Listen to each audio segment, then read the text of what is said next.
inventou o Brasil. Foi seu Cabral. Foi seu Cabral. No dia 21 de abril. Não é 22? Ah, é. 2 meses depois do carnaval. Depois Ceci amou Peri.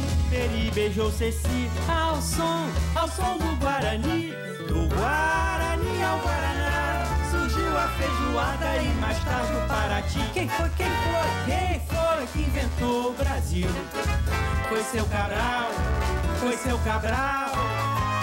No dia 22 de abril, 2 meses depois do carnaval.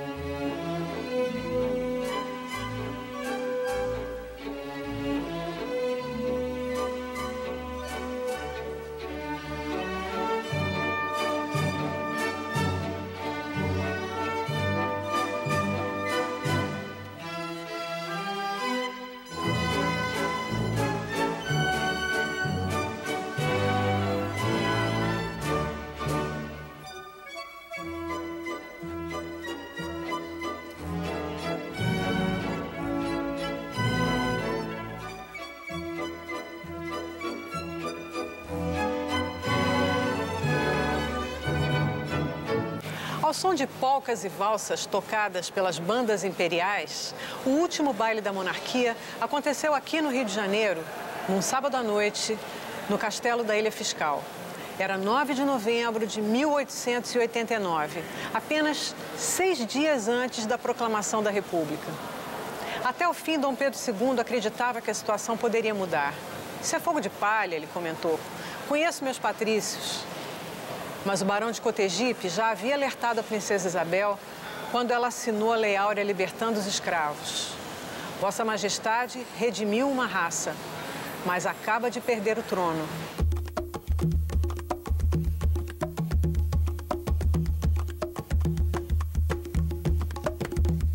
Era quase 1900. O mundo estava mudando, mas a monarquia não conseguia acompanhar o ritmo. E para piorar a situação, aqueles que davam sustentação ao poder não estavam nada satisfeitos. Nem um pouco. Os escravocratas ficaram danados porque não conseguiram ser indenizados pelos prejuízos que tiveram com a abolição. Como se os grandes prejudicados fossem eles, não os escravos. Enquanto isso, os republicanos continuavam acalentando o velho sonho da República. E os militares que estavam se achando depois da Guerra do Paraguai também queriam mais respeito e reconhecimento. Como assim? Não podemos opinar sobre os assuntos políticos. Juntou a fome com a vontade de comer.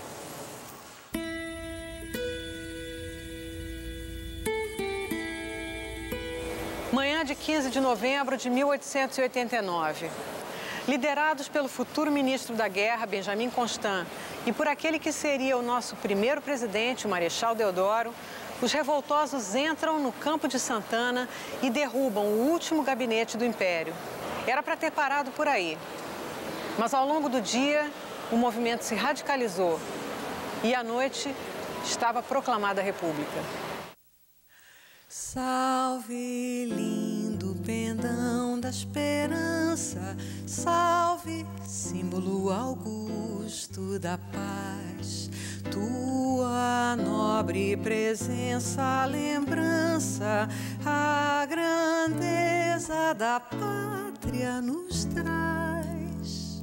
Recebe o afeto que se encerra em nosso peito juvenil, querido símbolo da terra, da amada terra do Brasil. Em teu seio formoso retratas este céu de puríssimo azul, a verdura sem par dessas matas e o esplendor do Cruzeiro do Sul. Recebe o afeto que se encerra em nosso peito juvenil, querido símbolo da terra, da amada terra do Brasil. Contemplando teu vulto sagrado, compreendemos o nosso dever. E o Brasil, por seus filhos amado, poderoso e feliz há de ser. Recebe o afeto que se encerra em nosso peito juvenil, querido símbolo da terra, da amada terra do Brasil. Sobre a imensa nação brasileira, nos momentos de festa e de dor, paira sempre a sagrada bandeira, pavilhão da justiça e do amor. Recebe o afeto que se encerra em nosso peito juvenil, querido símbolo da terra, da amada terra do Brasil. O hino veio antes da bandeira, que também foi improvisada no mesmo dia do embarque da família imperial rumo ao exílio da Europa. Exílio que ficou decidido depois de uma reunião dos republicanos sobre o futuro do imperador. Você acredita que houve quem sugerisse fuzilamento? Mas todos foram contra, principalmente o Marechal Deodoro, que só aderiu ao chamado dos seus no último minuto. Por ele, bastava derrubar o gabinete do primeiro-ministro, jamais o imperador, que era seu amigo pessoal. Amigo pessoal e companheiro de inúmeras aventuras. Tanto que quando se deu a rebelião, o imperador disse: ora, é o Manuel. Manuel é meu amigo. E foi justamente ele, o Marechal Manuel Deodoro, que mandou oferecer ao imperador um auxílio financeiro para ajudar nas despesas do exílio. Não fazemos questão de dinheiro, disse a princesa Isabel. O que me custa é deixar a pátria onde fui criada. 2 dias depois de proclamada a República, a família imperial parte para a Europa. Cedendo ao império das circunstâncias, deixo essa pátria a qual me esforcei por dar constantes testemunhos de amor e dedicação durante quase meio século. Conservarei do Brasil a mais saudosa lembrança, fazendo os mais ardentes votos por sua grandeza e prosperidade. Domingo, 17 de novembro de 1889. Pedro de Alcântara, carioca nascido em São Cristóvão, dá adeus ao Brasil. Parte cheio de saudade da terra onde nasceu e para onde nunca mais voltará.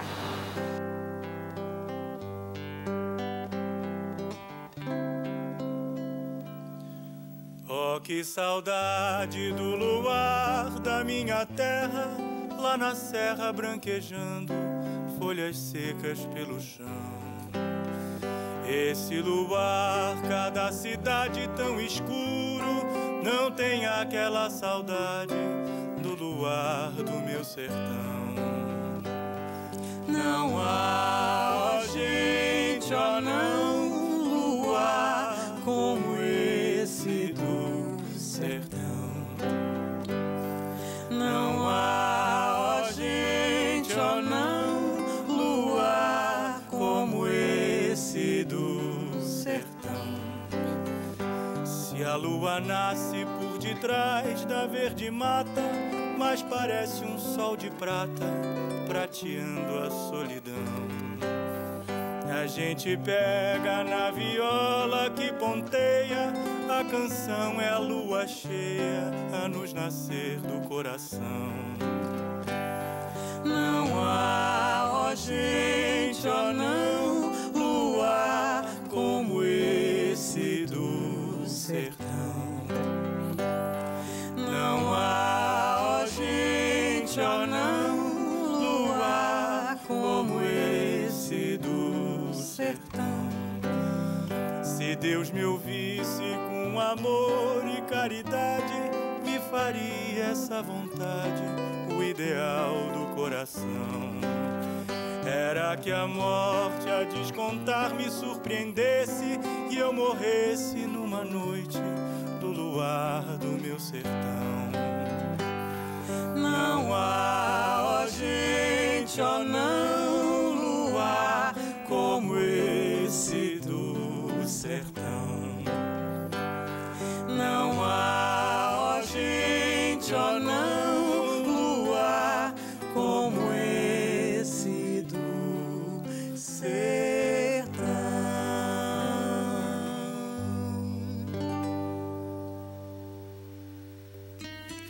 A Primeira República Brasileira se estendeu de 15 de novembro de 1889 até a Revolução de 1930, quando os gaúchos amarram seus cavalos no obelisco e Getúlio Vargas vai morar no Catete. Também chamada de República Velha, República dos Bacharéis, República do Café com Leite, teve ao todo 13 presidentes. 3 militares, Deodoro da Fonseca, Floriano Peixoto e Hermes da Fonseca, e 11 civis. A maioria políticos conservadores, célebres ex-monarquistas, latifundiários e ex-senhores de escravos. Nesses 40 anos, o país vivenciou de tudo. Revoltas populares esmagadas com violência, guerras civis, fraudes eleitorais, escândalos financeiros, desvios de verbas, inflação e arroxo salarial, crimes políticos, secas devastadoras, clientelismo, o poder dos coronéis, a chegada dos imigrantes, as greves operárias, o surgimento das favelas, o crash da Bolsa de Nova York e a Primeira Guerra Mundial. Enquanto as elites brasileiras se revezavam no poder e lutavam pelos seus interesses, desfrutando as benesses do admirável mundo novo que surgia com o século XX, o povo, como sempre, pagava a conta, mantendo-se à margem do processo de modernização do país. O cidadão da República é o grande ausente da vida nacional.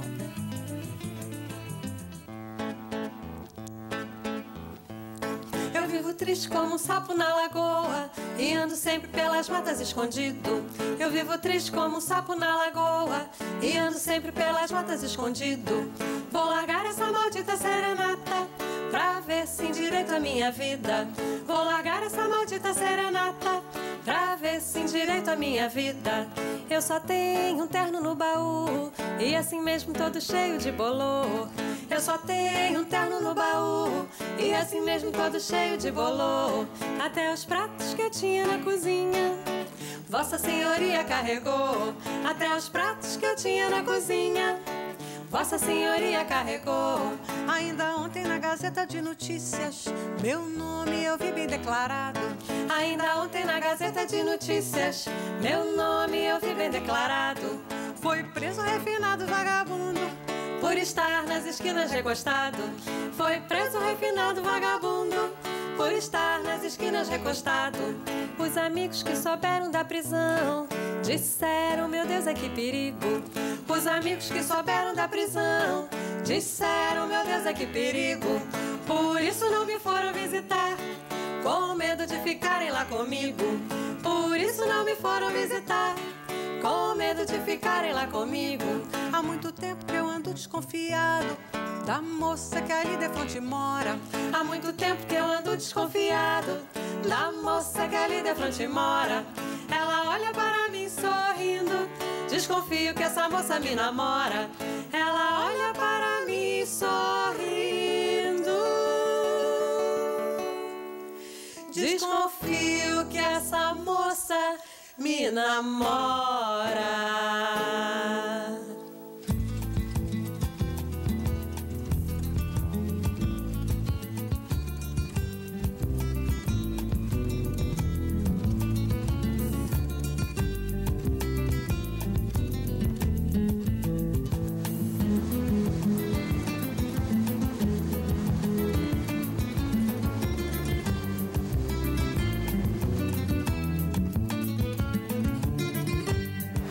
Luz elétrica, ferrovias, indústrias, automóveis, telégrafos, aviões, transatlânticos, telefone, fotografia, cinema. Não era só o regime que estava mudando, era o mundo. Era o século XX chegando, Joyce. Muito veloz e cheio de novidades que afetavam a vida das pessoas. Principalmente nas grandes cidades. Com a chegada dos imigrantes europeus, dos nordestinos, dos ex-escravos que vinham de várias partes do Brasil, inclusive da Bahia, a população urbana só aumentava.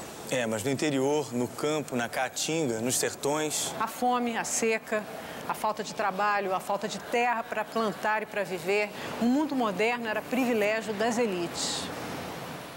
Só por causa de ontem eu sentei nesse pedaço de chão e vivi. Juro que não sou republicano. Não aceito a expulsão do imperador, nem sua substituição pelo anticristo. Não aceito o matrimônio civil, nem a separação da igreja do Estado, nem o sistema métrico decimal. Não responderei às perguntas do censo. Nunca mais roubarei, nem fumarei, nem me embriagarei, nem apostarei, nem fornicarei por vício. E darei a vida por minha religião e o bom Jesus. Guerra do Fim do Mundo, Mário Vargas Llosa. Quem tirou Dom Pedro do trono, lhe negando o direito divino de reinar sobre o Brasil, foi o anticristo da República. Pelo menos 2 grandes autores escreveram sobre a história de Canudos e de Antônio Conselheiro, o místico sertanejo que durante 17 anos perambulou pela Caatinga, convencendo o povo a viver numa espécie de comunidade rural. O primeiro foi Euclides da Cunha. Ficou tão impressionado com o que viu como repórter do Estado de São Paulo que acabou escrevendo a monumental obra Os Sertões, que, por sua vez, inspirou o peruano Mário Vargas Llosa a escrever o romance A Guerra do Fim do Mundo. Em Canudos não havia propriedade privada. A terra, o rebanho, a comida eram de todos. Lógico que isso ia acabar incomodando os manda-chuvas. E o que era resultado de anos e anos de desigualdades sociais acabou se transformando numa das maiores tragédias nacionais. Mas para a imprensa e as oligarquias, Canudos não era um arraial de miseráveis. Não. Era um reduto de conspiradores monarquistas financiados do exterior, fortemente armados e decididos a derrubar o governo republicano. Eles bem que resistiram, não foi, Joyce? E como? Foram necessárias 4 expedições militares para destruir Canudos. Um massacre. Mataram todo mundo. Umas 25 mil pessoas. Felizmente, alguém estava lá para contar a história. O sertanejo é, antes de tudo, um forte. Euclides da Cunha. Canudos não se rendeu. Resistiu até o esgotamento completo. Caiu no dia 5, ao entardecer, quando caíram os seus últimos defensores. Eram 4 apenas. Um velho, 2 homens feitos e uma criança, na frente dos quais rugiam raivosamente 5 mil soldados.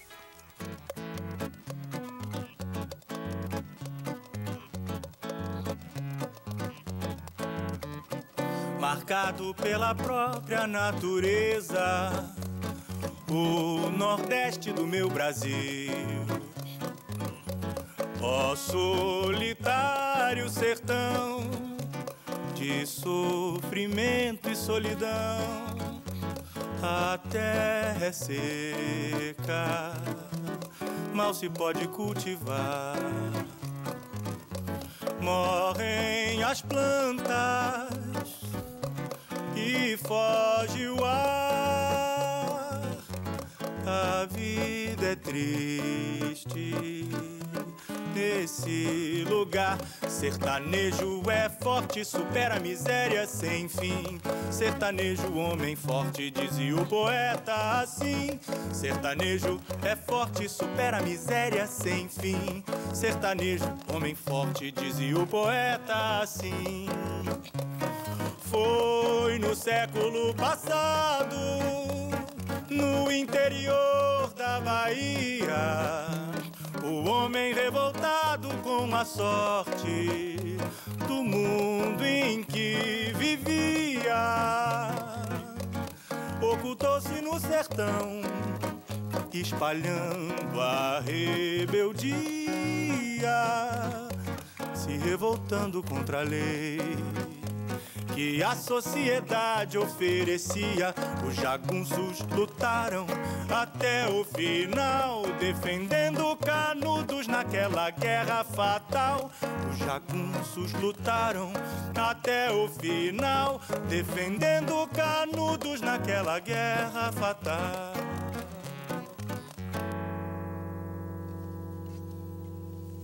Foi seu Cabral no dia 22 de abril, 2 meses depois do carnaval.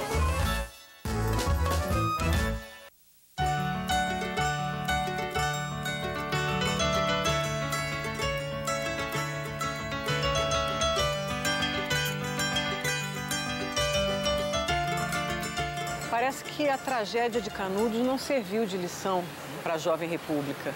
Alguns anos depois, um novo massacre acontece, dessa vez entre Paraná e Santa Catarina, que foi a Guerra do Contestado. E adivinha quem eram os fanáticos dessa vez? Trabalhadores sem terra, ex-poceiros varridos dos seus lotes e pequenos proprietários que tinham sido expulsos dos seus pinheirais. Era gente que tinha perdido tudo com o avanço do trem de ferro, das serrarias e do projeto de colonização estrangeira. O próprio governo republicano autorizou os americanos a explorarem as mesmas terras em que viviam caboclos. Caboclos que tiravam sustento da extração da erva mate. Quando vieram os jagunços contratados para limpar a terra para os americanos e tirar os caboclos da jogada, foi aí que começou a revolta. E você sabe o que eles usavam como arma para enfrentar o armamento pesado do exército brasileiro? As ferramentas de cultivo da erva mate, eram aquelas espadas de madeira. A história se repete. Os esquecidos pela modernidade capitalista passaram a sonhar com uma espécie de monarquia celestial. Pois é. Enquanto isso, o governo não estava dando a menor atenção a essa gente e os monges foram ganhando espaço, né? Desafiando a República e as autoridades. Reduto do Taquarussu do Bom Sucesso, 5 de agosto de 1914. Eu, Dom Manuel Alves de Assunção Rocha, aclamado imperador constitucional da monarquia sul-brasileira, convido a nação a lutar para o completo extermínio do decaído governo republicano, que durante 26 anos infelicita esta pobre terra, trazendo o descrédito, a bancarrota, a corrupção dos homens e, finalmente, o desmembramento da pátria comum. Chega de pobreza! Chega de pobreza!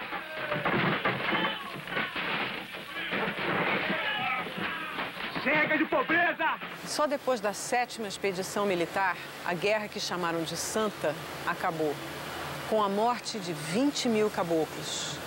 Motivos não faltaram: expulsão de poceiros, venda ilegal de terras, exploração das florestas de araucária, messianismo.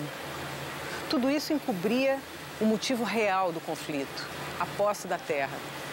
Uma questão que continua a doer há 500 anos.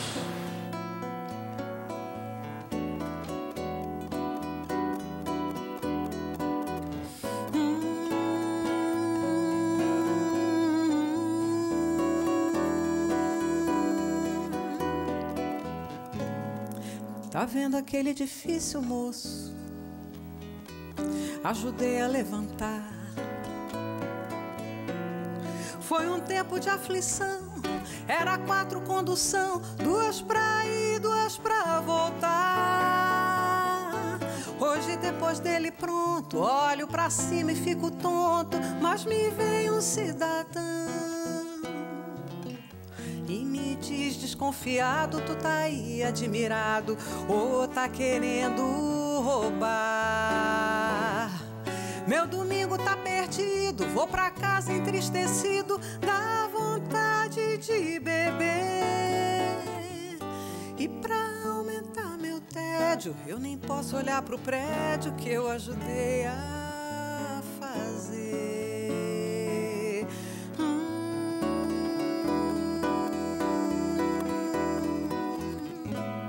Tá vendo aquele colégio, moço?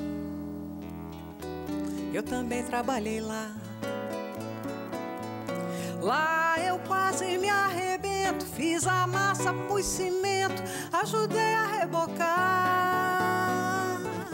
Minha filha inocente inocente, vem pra mim toda contente, pai, vou me matricular. Mas me vem um cidadão, criança de pé no chão, aqui não pode estudar. Essa dor doeu mais forte, por que é que eu deixei o norte? Eu me pus a me dizer, lá seca castigava, mas o pouco que eu plantava tinha direito a comer.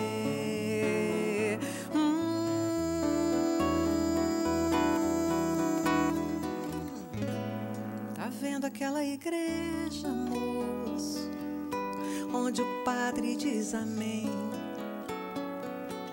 Pus o sino e o badalo, enchi minha mão de calo, lá eu trabalhei também. Lá foi que valeu a pena, tem quermesse, tem novena, e o padre me deixa entrar. Foi lá que Cristo me disse, rapaz, deixe de tolice, não se deixa amedrontar.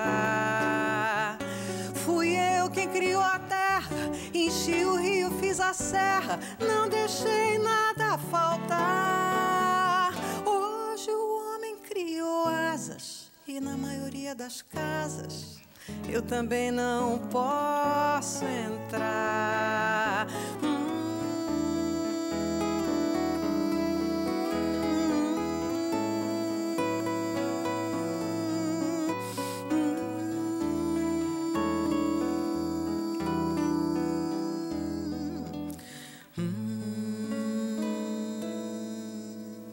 Enquanto na Europa estoura a Primeira Guerra Mundial, aqui no Brasil, em 1914, acaba a Guerra do Contestado. Era o final do mandato do presidente Hermes da Fonseca, o mesmo que tivera que enfrentar, com apenas 7 dias de governo, a revolta da Chibata. Venho por meio destas linhas pedir não maltratar a guarnição deste navio, que tanto esforço faz para trazer o livro. Aqui, ninguém é ladrão e nem salteador. Queremos paz e amor. Ninguém é escravo de oficiais. E chega de Chibata! Chega! Eram todos marinheiros, na maioria negros, tratados como escravos na base da chibata. Além do chicote, palmatória e prisão a ferro. Prisão na solitária, a pão e água. Tem cabimento obrigarem aqueles marujos a assistir a um espetáculo desses? 250 chibatadas dadas pelo comandante pessoalmente num marinheiro que havia ferido um oficial. Foi a gota d'água. Eles assistiram a tudo, calados. Mas, em compensação, 6 dias depois... Tomaram o navio, mataram o comandante e apontaram os canhões de 4 encoraçados na direção da capital federal. Cariocas, tremei. Alguns projéteis chegaram até a atingir a ilha fiscal, destruindo móveis e vitrais. O líder da revolta era um marinheiro chamado João Cândido, que passou a história como o Almirante Negro. O mestre-sala dos mares.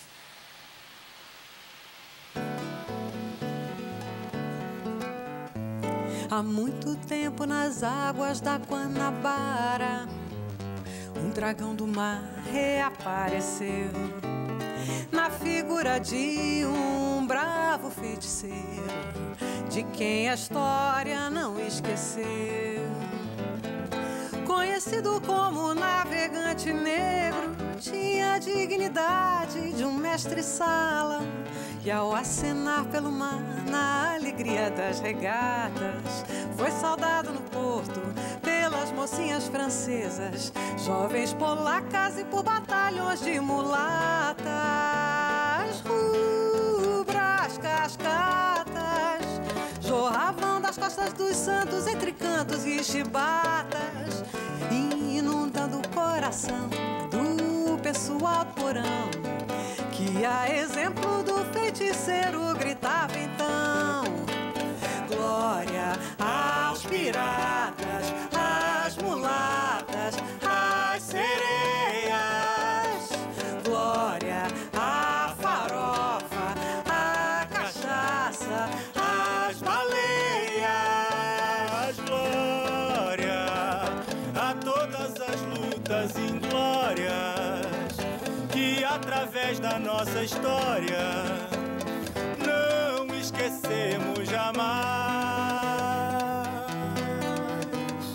Salve o navegante negro que tem por monumento as pedras pisadas do cais. Mas salve, salve o almirante negro que tem por monumento as pedras pisadas do cais. Mas faz muito tempo. O governo prometeu anistia, mas só quem cumpriu o acordo foram os rebeldes. Os marujos se renderam, mas foram todos expulsos da corporação. A insatisfação era tão grande que, alguns dias depois, um navio do Rio Grande do Sul e os fuzileiros do Batalhão Naval da Ilha das Cobras também se rebelaram. E antes que a moda pegasse, o governo mandou prender e fuzilar os rebeldes. Quase 20 marinheiros morreram asfixiados na masmorra da Ilha das Cobras. Entre os poucos sobreviventes, o almirante negro.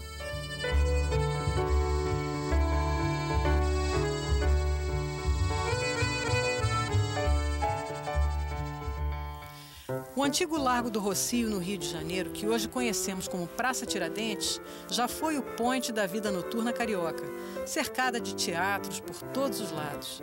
Nas fachadas, um nome estava sempre lá: Chiquinha Gonzaga, a primeira compositora popular do Brasil. Foi seu Cabral, no dia 22 de abril, 2 meses depois do carnaval.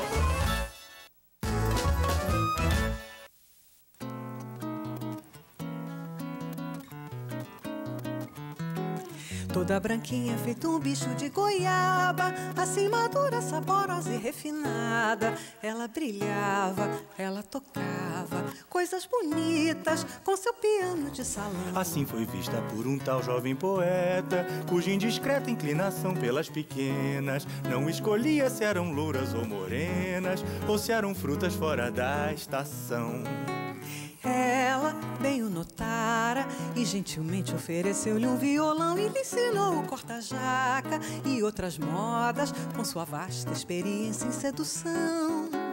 Ele, encorajado, como resposta convidou-a pra dançar rodopiando no machixe, como de praxe, com todo o povo abrindo alas pra passar.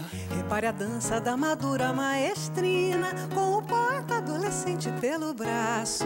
Quanto cansaço, que feminina, que adrenalina, que sensação entre os casais. Se não se deu bem que podia ter se dado, e a parceria bem seria merecida, quando Chiquinha, que gozava tanto a vida, dançasse com Vinícius de Moraes. Ela bem o notara e gentilmente ofereceu-lhe um violão e lhe ensinou o corta-jaca e outras modas com sua vasta experiência em sedução. Ele, encorajado, como resposta convidou-a pra dançar rodopiando no machixe, como de praxe, com todo o povo abrindo alas pra passar. Repare a dança da madura maestrina, com o poeta adolescente pelo braço. Quanto cansaço, que feminina, que adrenalina, que sensação entre os casais. Se não se deu bem que podia ter se dado, e a parceria bem seria merecida, quando Chiquinha, que gozava tanto a vida, dançasse com Vinícius de Moraes. Chiquinha não veio ao mundo para brincar. Escreveu cerca de 2.000 músicas. Sabe lá o que é isso? Valsas, polcas, choros, serenatas, mazurcas, quadrilhas, tangos, fados e lundus. E mais um mix de polca com lundu, temperado com um pouquinho de choro, o buliçoso machixe. Dança predileta nos teatros e salões de baile populares. O excomungado machixe, como dizia JFG. Sucesso brasileiro até no estrangeiro, mas condenado pelas autoridades religiosas. Se o Santo Padre soubesse o gosto que o tango tem... viria do Vaticano dançar machixe também.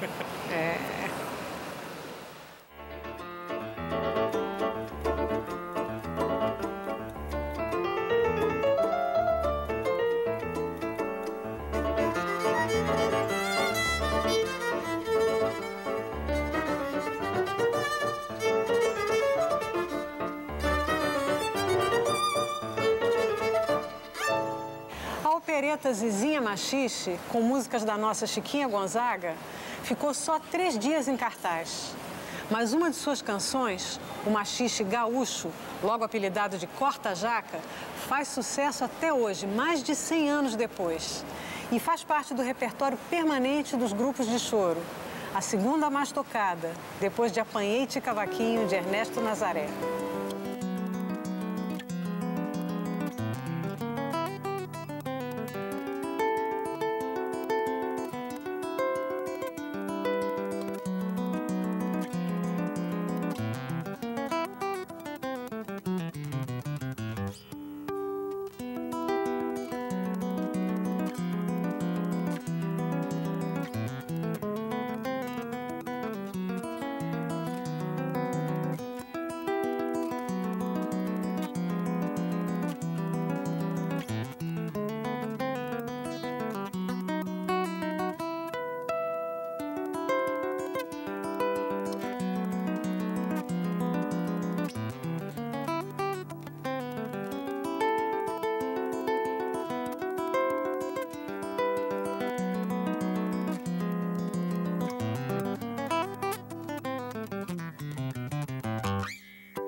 E sabe onde é que o Corta-Jaca foi parar? Num sarau no Palácio do Catete? Tocado ao violão pela primeira-dama, a jovem caricaturista Nair de Tefé, por quem o presidente Hermes da Fonseca, já no outono de sua vida, se apaixonou perdidamente. Imagina o escândalo. Não bastasse o machixe, dança imoral e indecente, o violão, instrumento digno do Zé Povinho. Rui Barbosa ficou tão indignado que fez um discurso no Senado. Diante do corpo diplomático da mais fina sociedade do Rio de Janeiro, aqueles que deviam dar ao país o exemplo das maneiras mais distintas e dos costumes mais reservados, elevaram o Corta-Jaca à altura de uma instituição social. Mas o Corta-Jaca, que vinha ser ele, senhor presidente? A mais baixa, a mais chula, a mais grosseira de todas as danças selvagens. A irmã gêmea do batuque, do cateretê e do samba. Antigamente, o carnaval era feito de água, limão de cheiro e outras cositas nada perfumadas que as pessoas atiravam umas nas outras. Chamava intrudo e era bem punk. As autoridades viviam proibindo. O povo, nos dias de folia, batucava e tocava de tudo, menos música carnavalesca. Hinos, cantigas de roda, trechos de ópera, árias de operetas, canções folclóricas, chulas. Oh, raio, oh, sol, suspende a lua, bravos ao velho que está na rua. Oh, raio, oh, sol, suspende a lua, bravos ao velho que está na rua. Até que, em 1899, Chiquinha Gonzaga senta-se ao piano e compõe o que seria a primeira música carnavalesca brasileira, O Abre Alas, uma marcha-rancho feita especialmente para o cordão Rosa de Ouro. Oh, abre alas que eu quero passar, oh, abre alas que eu quero passar. Oh, abre alas que eu quero passar, oh, abre alas que eu quero passar. Eu sou da lira, não posso negar. Eu sou da lira, não posso negar. Oh, abre alas que eu quero passar, oh, abre alas que eu quero passar. Rosa de ouro é quem vai ganhar, rosa de ouro é quem vai ganhar. Oh, abre alas que eu quero passar, oh, abre alas que eu quero passar. Eu sou da lira, não posso negar. Eu sou da lira, não posso negar. Oh, abre alas que eu quero passar, oh, abre alas que eu quero passar. Rosa de ouro é quem vai ganhar, rosa de ouro é quem vai ganhar. Era em plena Rua do Ouvidor. Serpentinas riscavam o ar. Homens passavam cheios de confete. Mulheres curvavam as nucas à etila dos lança-perfumes. Frases rugiam, cabeludas, entre gargalhadas. Um misto de perfume barato, poeira, álcool, aquecia ainda mais o baixo instinto de promiscuidade.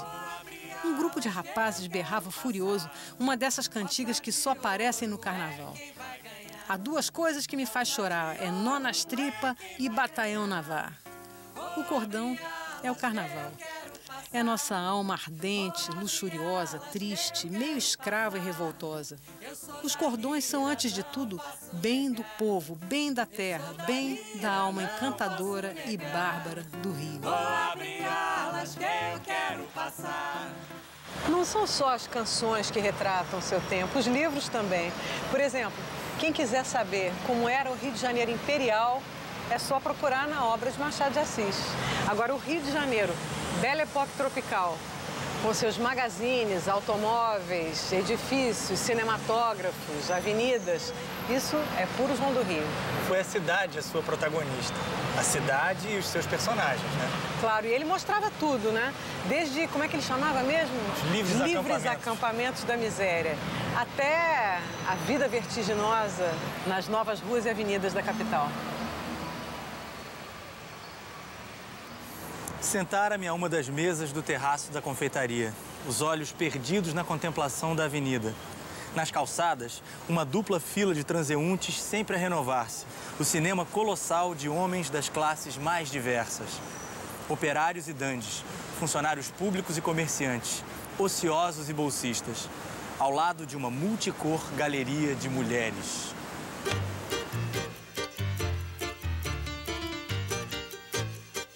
A cidade é linda, bonita e envolvente como uma mulher apaixonada, disse Benjamin Constant. Mas a umidade, o calor, o lixo, a falta de esgotos, de higiene, de janelas, somados à proliferação de mangues, cortiços, quiosques, são um terreno fértil para doenças. Febre amarela, cólera, varíola, malária, peste bubônica, tuberculose. O turista que chega, escreveu o cronista Luiz Edmundo, mal põe o pé em terra, vai logo pondo também o lenço no nariz, por cautela. Era preciso remodelar e civilizar a cidade, transformando-a num cartão postal capaz de atrair braços, investimentos e olhares para a capital da República. Decidido a realizar essa missão, o presidente Rodrigues Alves dá plenos poderes ao seu batalhão de choque, liderado pelo prefeito Pereira Passos. As obras começam em fevereiro de 1904. Viram a cidade de cabeça para baixo. E 18 meses depois, surge um novo Rio de Janeiro, digno do século XX. A estrela é, sem dúvida, a Avenida Central, atual Avenida Rio Branco. Construída à imagem e semelhança dos bulevares franceses, ela logo se torna o point das finanças, da cultura e dos elegantes, com seus prédios imponentes, reclames luminosos, fachadas de cristal e mármore, globos elétricos de iluminação pública e vitrines cintilantes, que exibiam as últimas modas, sobretudo francesas. Logo, os cocheiros dos Tilburys, que transportavam madame chics e senhores de casaque pince-nez, são substituídos pelos chauffeurs dos automóveis. A modernidade, enfim, chegara aos trópicos e, como a República, vinha para ficar. Mas para que surgisse essa nova cidade, símbolo de um novo Brasil, foi preciso destruir grande parte do Rio colonial. Então, habitações, quiosques, cortiços, foi tudo posto abaixo. Para fazer uma avenida, demoliram metade da cidade. Puxa vida. Mas acho que o objetivo era mais do que redesenhar o Rio de Janeiro. Era também afastar do centro culturas, hábitos, pessoas indesejáveis. Na base da marreta. Todo esse povo ficou sem teto. E aí, para onde ir? Nos aluguéis nas alturas. Ou se amontoavam nas habitações coletivas, ou então faziam as trouxas e rumavam para os subúrbios. E quem não quisesse sair do centro da cidade? Ocupava os morros próximos. Então nasceram as favelas. Por que foi que tu deixaste a nossa casa na favela? Não quero saber mais dela, não quero saber mais dela. A casa que eu te dei tinha uma porta e uma janela. Mas eu não quero saber mais dela, não quero saber mais dela. Português, tu não me invoca, me a respeita, eu sou donzela. Não vou na tua potoca, nem vou morar lá na favela. Eu bem sei que tu és donzela, mas isto é uma coisa à toa. Mulata lá na favela, mora muita gente boa. Quanto mais o país cresce, mais precisa de mão de obra. Mas e aí, onde acomodar essa massa que cresce tanto? Bom, além do Morro da Providência, na Gamboa, que foi a primeira favela, já tinha outras se espalhando pela cidade.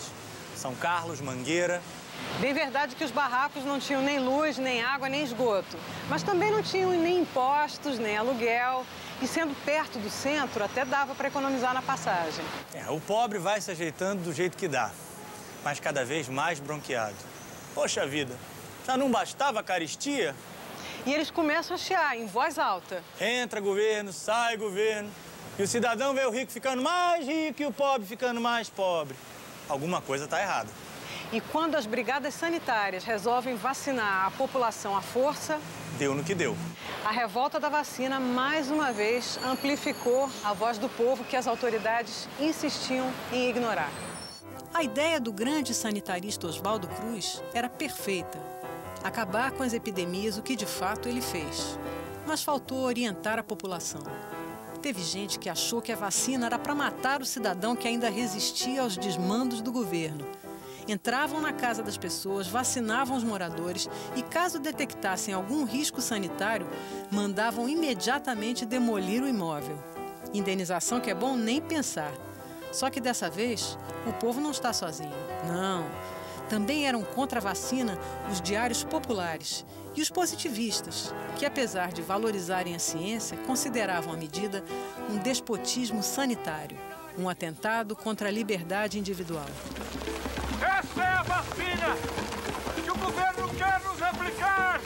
Abaixo a vacina! Pula a polícia!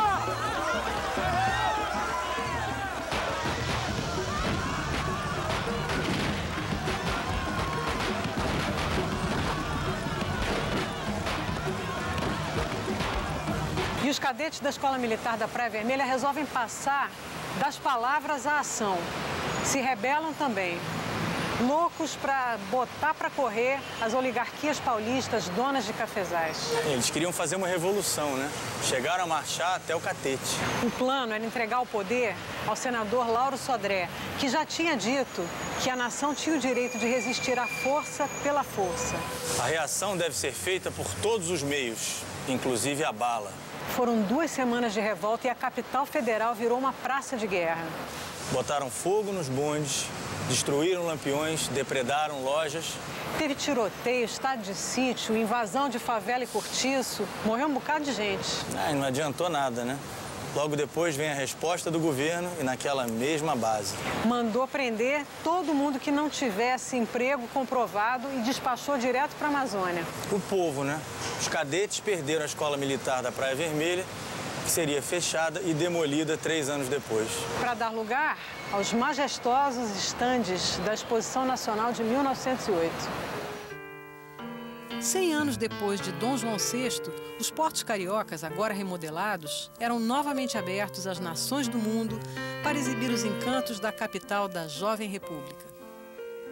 No próximo encontro, Pixinguinha, Senhor e a Pequena África. Vila Lobos, a Pauliceia desvairada e a Semana de Arte Moderna. A política do café com leite, a voz dos tenentes, os 18 do Forte. Lima Barreto, as festas da Penha e o samba do Estácio, onde muito bamba foi buscar inspiração. A verdade, meu amor, mora num poço. É Pilatos lá na Bíblia quem nos diz. E também faleceu por ter pescoço infeliz, autor da guilhotina de Paris. A verdade, meu amor, mora num poço. É Pilatos lá na Bíblia quem nos diz. E também faleceu por ter pescoço infeliz, autor da guilhotina de Paris. Vai, orgulhosa querida, mas aceite esta lição. No câmbio incerto da vida, a libra é que é o coração. O amor vem por princípio, a ordem por base. O progresso é que deve vir por fim. Desprezaste esta lei de Augusto Conte e foste ser feliz longe de mim. Vai, coração que não vibra com custo exorbitante, transformar mais uma libra em dívida flutuante.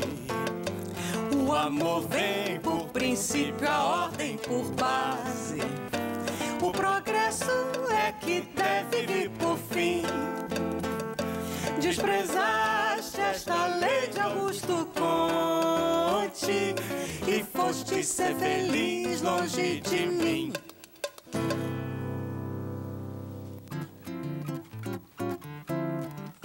Oh, abre alas que eu quero passar. Oh, abre alas que eu quero passar. Eu sou da lira, não posso negar. Eu sou da lira, não posso negar. Oh, abre alas que eu quero passar. Oh, abre alas que eu quero passar. Rosa de ouro é quem vai ganhar. Rosa de ouro é quem vai ganhar. Oh, abre alas que eu quero passar. Oh, abre alas que eu quero passar. Eu sou da lira, não posso negar. Eu sou da lira, não posso negar. Oh, abre alas que eu quero passar. Oh, abre alas que eu quero passar. Rosa de ouro é quem vai ganhar. Rosa de ouro é quem vai ganhar. Oh, abre alas que eu quero passar. Oh, abre alas que eu quero passar. Eu sou da lira, não posso negar. Eu sou da lira, não posso negar. Oh, abre alas que eu quero passar. Oh, abre alas que eu quero passar. Rosa de ouro é quem vai ganhar. Rosa de ouro